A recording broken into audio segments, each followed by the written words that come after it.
Well, we're just packing away to head on to our next little trip to Scarborough from York, and of course it's absolutely lashing down. Just in time for me to get soaking. Great. So we left Manor Farm Caravan Park at York on a lovely, dreary, horrible morning and made our way to sunny Scarborough.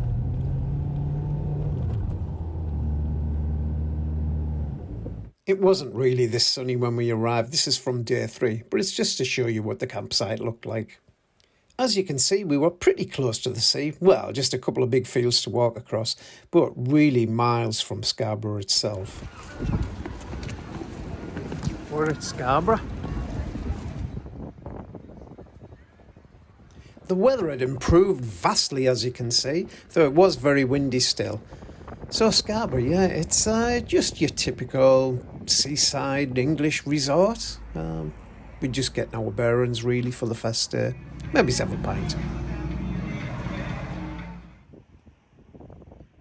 There's plenty of boats around in the port, and it's lovely to see a nice little fishing fleet as well, where you can actually get among the fishermen and see them landing the fish. And some nice fish cafes too. In recognition of our mate Trevor, whose birthday it is today, we're going to have a pint in. It's back front, the Lancaster.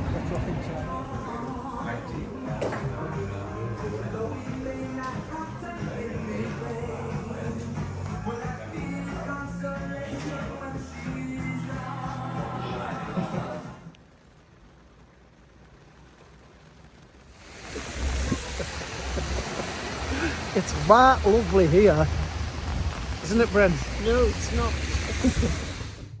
There's not really much you can do on a day like this. It was just really horrible, windy and rainy. So we decided to jump in the car and have a look what was on the doorstep. So we went to Filey. Now, back in 1983, I used to work at Butlins at Filey, but I never ever came down to the seafront. Oh, by the way, that was there that Butlins closed down as well.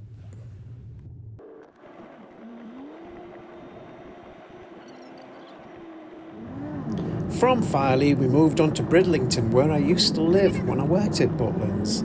I really wanted to have a good look around the town and reminisce a little bit, but nah, not going to get out the car in this weather. It was just horrendous. We're just passing the Spa Royal Hall at Bridlington. In 1982, in December, this is where I seen Dire Straits. Fantastic it was too.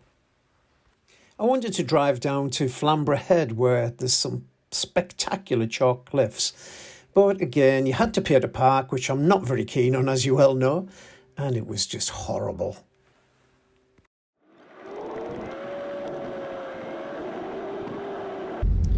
Anyway, we made our way back to Scarborough. As you can see, it's still horrible, but we thought we'd park up and have ourselves a little pint before we move on to a pub nearer the campsite where we can have a lovely Sunday dinner. Parking on Scarborough seafront is pretty good actually. You can park up for about 3 hours. And it's completely free. The Golden Ball pub on the left there, that's where we're going to go. It's a Sam Smith's, so it's bound to be cheap. And I'm sure the beer will be great. Nah, it wasn't. Great views though. And cheap as chips as always. We had a drive back up to the Caravan and made our way to the local pub, which is virtually next door to the campsite. Well, here we are, plonked in Kiddie Corner again. Lovely decor. The meat was uneatable, really, but it's a good job the bar was open in the Caravan. Anyway, that's your lot for this one. That's day 1 and 2 done with. Keep a lookout for day 3, which will be much more exciting, I promise you.